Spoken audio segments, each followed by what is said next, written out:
Hi, guys. I particularly like this story that we are getting ready to go over. I'm not going to go super deep, but we're going to talk about it.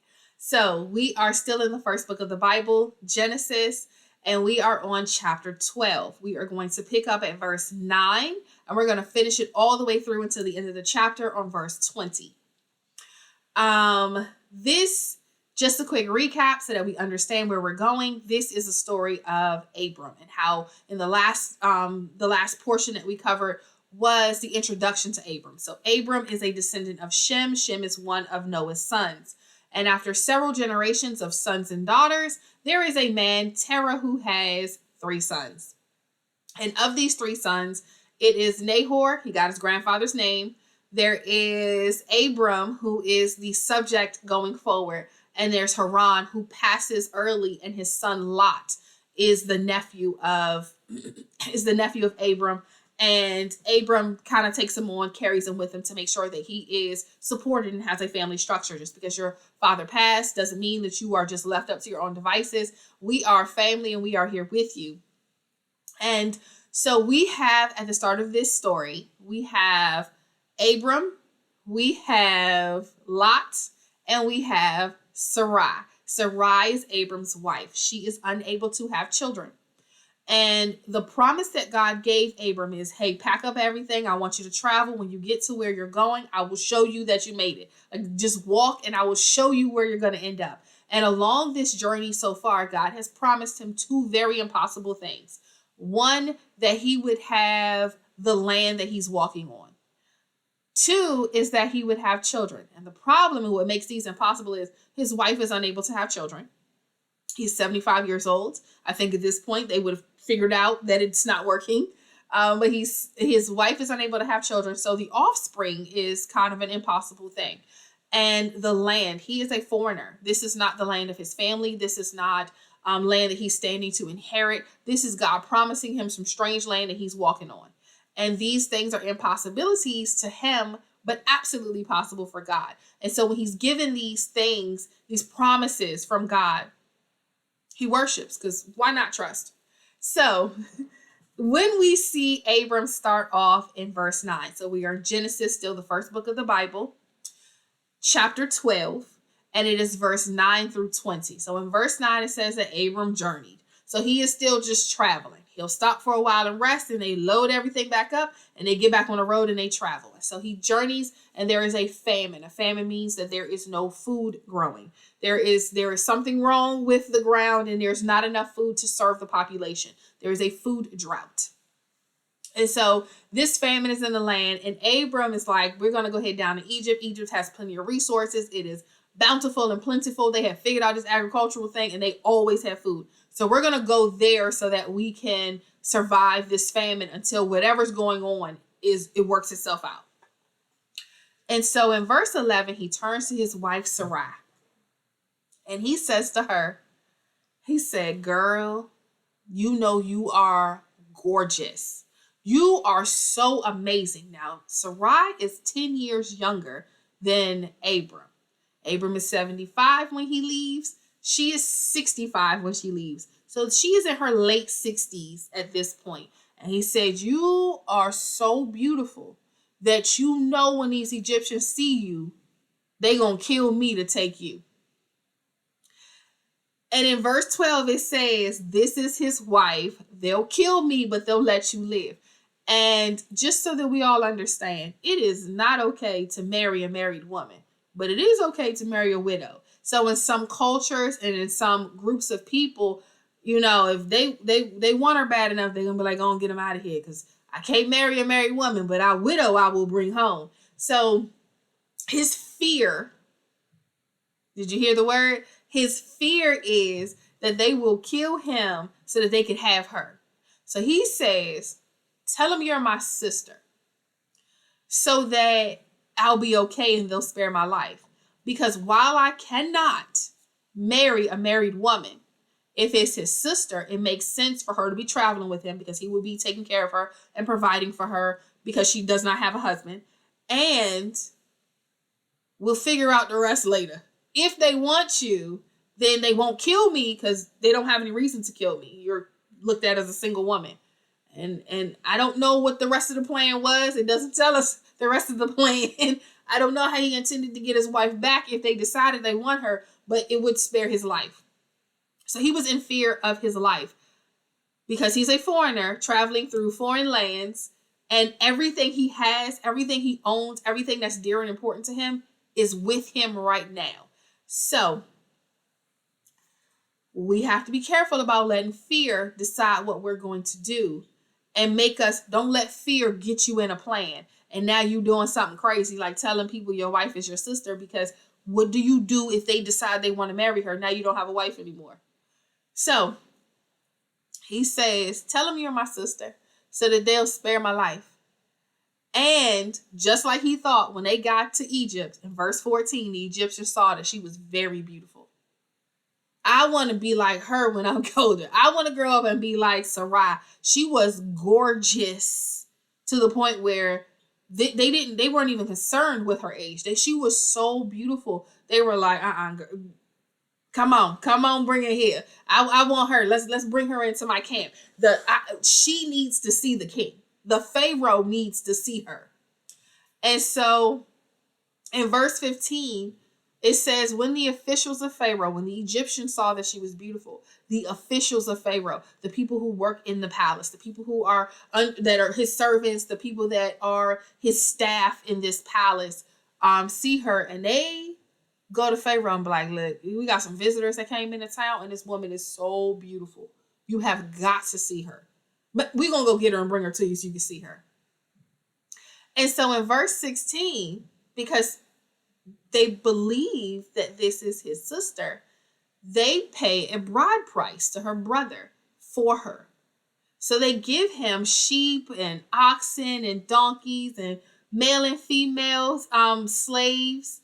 Remember, we talked about slaves as servants because it's a different level here.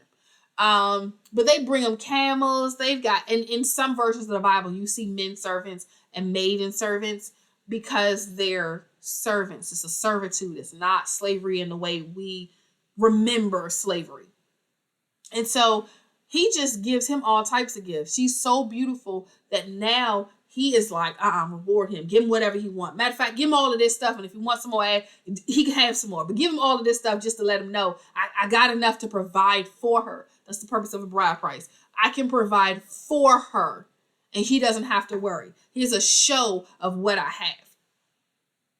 And so in verse 17, it says, the Lord plagued Pharaoh and his house with great plagues because Sarai was in there. His wife was there. And God was like, come on now. Come on now. You have a married woman in your house. Remember, it's not okay to marry a married woman. And so when she comes in, typically what happens is she doesn't immediately come in and go straight to his bed. She comes in and she has to go through this process of purification and treatment. They're going to give her baths, and they're going to cleanse her hair, and they're going to work on her, beautify her. It takes years in some cases for these women to be at a level where they can go and see the king. They're going to perfume her so much that her skin naturally carries the scent of roses. They're going to spend so much time moisturizing and cultivating her hair and cleansing it and the deep condition. Anybody, natural hair girlies, like they're going to go through this process. It's a wash day every day to make sure that this hair is so moisturized that the Pharaoh is going to get the style that he wants out of it. He's going to get the texture he wants to see. He's going to get the curl, the bounce, whatever it was. Her hair is going to be so gorgeous. It shines at night. Like, it's going to be fantastic. They're going to put all of this into her. So it takes some time to get her skin as soft, especially if she's been traveling for several weeks, days, months, whatever it was.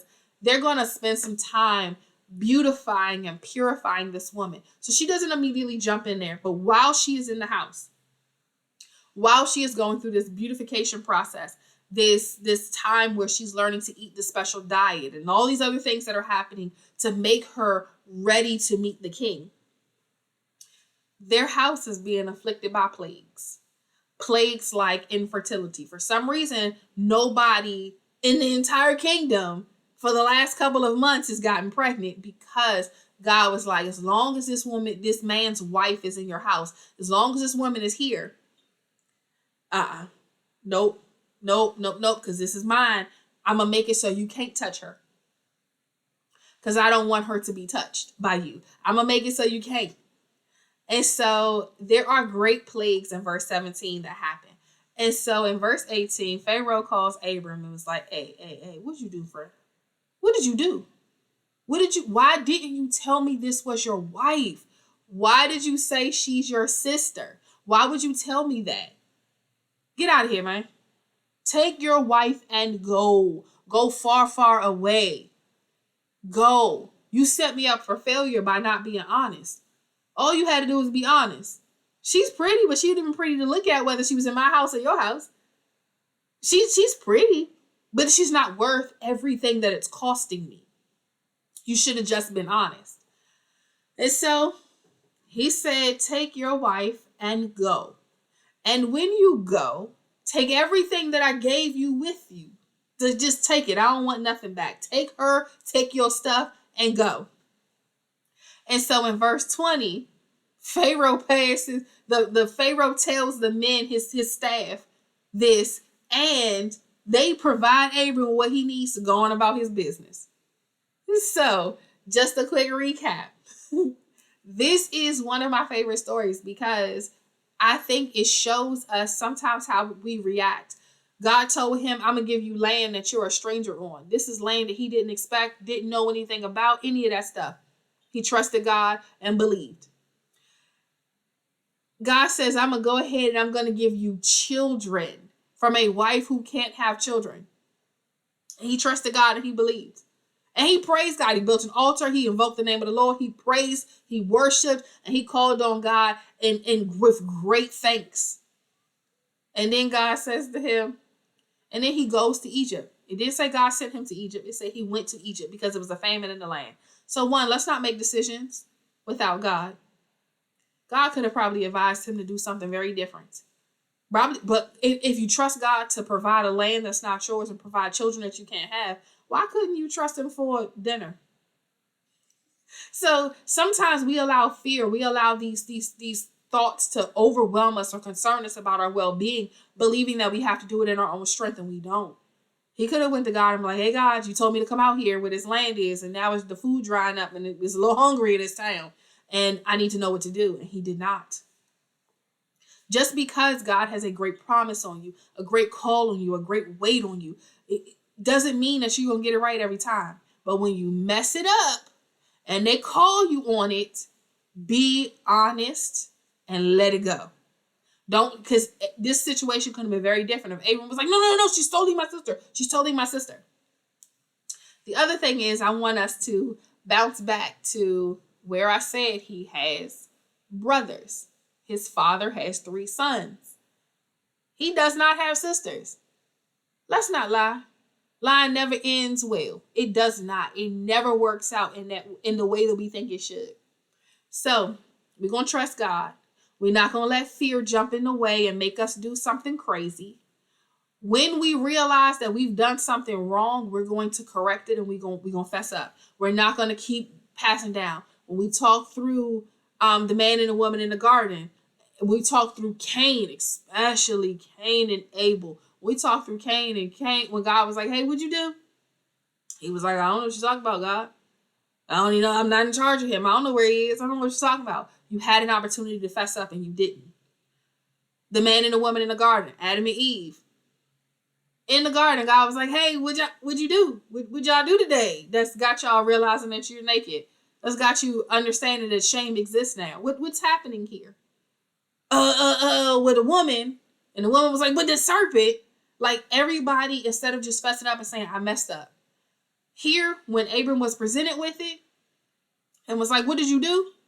He was like, oh, okay. You want me to leave? I'm gonna go ahead and go. I'm gonna go ahead and go. I'm gonna go and get out of here real quick.